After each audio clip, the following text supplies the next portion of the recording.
नमस्कार मित्रांनो, तुमचं पुन्हा एकदा आपल्यामध्ये स्वागत आहे. आजची भरती म्हणजेच महिला व बाल विकास विभागाअंतर्गत आता नवीन पदभरती निघालेली आहे. यामध्ये विविध पदे असणार आहेत आणि यामध्ये तुम्हाला लागतात 22,411 पासून ते 44,023 पर्यंत प्रति महिना सॅलरी भेटणार आहे. यामध्ये तुमची शैक्षणिक फक्त 10वी 12वी व ग्रॅज्युएशन असणे आवश्यक असणार आहे. तुम्हाला या व्हिडिओमध्ये या भरतीची संपूर्ण माहिती बघायला भेटणार आहे. त्यामुळे व्हिडिओची पद्धत नक्की बघा. व्हिडिओ आवडला असेल लाईक करा, चॅनल सबस्क्राईब नक्कीच करा. आणि जर तुम्ही अजूनपर्यंत महाराष्ट्र राज्य वीज निर्मिती कंपनी अंतर्गत परमनंट पदाची जी नवीन पदभरती निघालेली आहे, तुम्ही ती व्हिडिओ नसेल बघितली तर मी या डिस्क्रिप्शनमध्ये तळसोड लिंक देत आहे, तुम्ही ती पण व्हिडिओ नक्कीच बघा. आणि कमेंटमध्ये नक्की सांगा की महाराष्ट्रामधून कोणत्या जिल्ह्यातून तुम्ही माझ्या व्हिडिओ बघता, कारण की त्या जिल्ह्यामध्ये जी नवीन पदभरती येते त्याची आवड मी तुम्हाला देतच राहीन. आणि डिस्क्रिप्शनमध्येच मी फेसबुक पेज आणि व्हॉट्सअप चॅनलचे लिंक दिले, त्याला पण नक्कीच फॉलो करा. तर चला आजच्या भरतीकडे वळत. बघा, तुम्हाला स्क्रीनमध्ये संपूर्ण जाहिरात दिसत आहे. राष्ट्रीय राजधानी क्षेत्र दिल्ली सरकार महिला व बाल विकास विभागाअंतर्गत ही पदभरती निघालेली आहे. ही भरती पूर्णपणे सेंट्रल लेवलची असणार आहे, त्यामुळे इथे सर्वजणच अप्लाय करू शकता. तर बघा कोणत्या प्रकारे किती रिक्त जागा असणार व तुम्हाला सॅलरी किती भेटणार आहे. तर सर्वप्रथम कार्यक्रम अधिकारी या पदाकरता 34,755 प्रति महिना तुम्हाला सॅलरी भेटणार आहे. यामध्ये एक जागा रिक्त आहे UR कास्ट करता. त्यानंतर बघा, जिल्हा बाल संरक्षण अधिकारी या पदाकरता 44,023 रुपये प्रति महिना सॅलरी भेटणार आहे. OBC कास्ट करता एक जागा आणि ST कास्ट करता एक जागा रिक्त असणार आहे.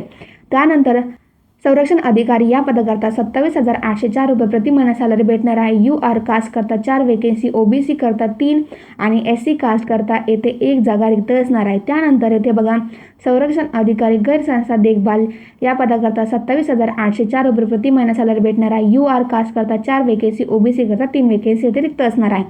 त्यानंतर विधी सहाय्यक पर्यवेक्षक अधिकारी या पदाकरता 27,804 रुपये प्रति महिना सॅलरी भेटणार आहे. UR कास्ट करता 2 वेकेन्सी, EWS करता एक जागा येथे रिक्त असणार आहे.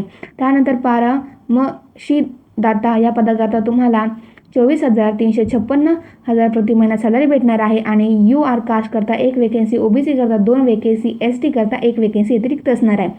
त्यानंतर सामाजिक कार्यकर्ता या पदाकरता 24,356 प्रति महिना सॅलरी भेटणार आहे.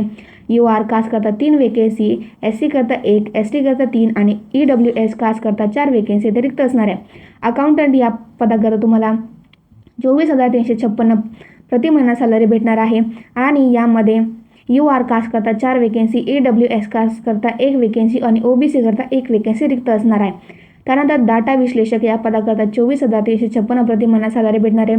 OBC करता 1 वेकेन्सी, ST करता 1 आणि SC करता 1 आणि EWS करता 1 वेकेन्सी रिक्त असणार आहे. त्यानंतर सहाय्यक डाटा एंट्री ऑपरेटर या पदाकरता 22,411 रुपये प्रति महिना सॅलरी भेटणार आहे. UR कास्ट करता 3 वेकेन्सी, SC करता 2, ST करता 2 आणि EWS कॅटेगरी करता 2 वेकेन्सी रिक्त असणार आहे. त्यानंतर आउट रिसर्च वर्कर या पदाकरता 22,411 रुपये प्रति महिना सॅलरी भेटणार आहे आणि UR कास्ट करता 3 वेकेन्सी, OBC करता 2 आणि SC करता 2 वेकेन्सी रिक्त असणार आहे. बघा मित्रांनो, आता असे कोणते डॉक्युमेंट जे तुमच्याकडे असणे आवश्यक असणार तर तुम्ही ते अप्लाय करू शकता. सर्वप्रथम तुमच्याकडे फोटो, सिग्नेचर, आधार कार्ड, पॅन कार्ड, त्यानंतर तुम्ही कास्टमध्ये असेल तर कास्ट सर्टिफिकेट, नॉन क्रिमिनल. त्यानंतर तुमचं एज्युकेशन क्वालिफिकेशन सर्टिफिकेट, तुमचं 10वीचं 12वीचं जे तुम्ही ग्रॅज्युएशन कंप्लीट केलं त्या सर्टिफिकेट तुमच्याकडे असणे आवश्यक असणार तर तुम्ही येथे अप्लाय करू शकता.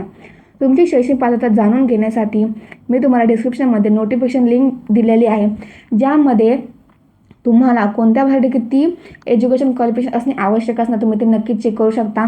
तर बघा आता मित्रांनो, ॲप्लिकेशन स्टार्टिंग डेट काय असणार आहे तर 5 जून 2026 पासून ही चालू झालेली आहे व ॲप्लिकेशन लास्ट डेट ही 26 जानेवारी 2026 असणार आहे. मित्रांनो, तुम्हाला डिस्क्रिप्शनमध्ये मी ॲप्लिकेशन लिंक आणि नोटिफिकेशन लिंक दिलेली आहे. मित्रांनो, जे कोणी पण यावरती पात्र असतात नक्कीच फॉर्म भरा. व्हिडिओ आवडला असेल लाईक करायचा, सबस्क्राईब नक्कीच करा.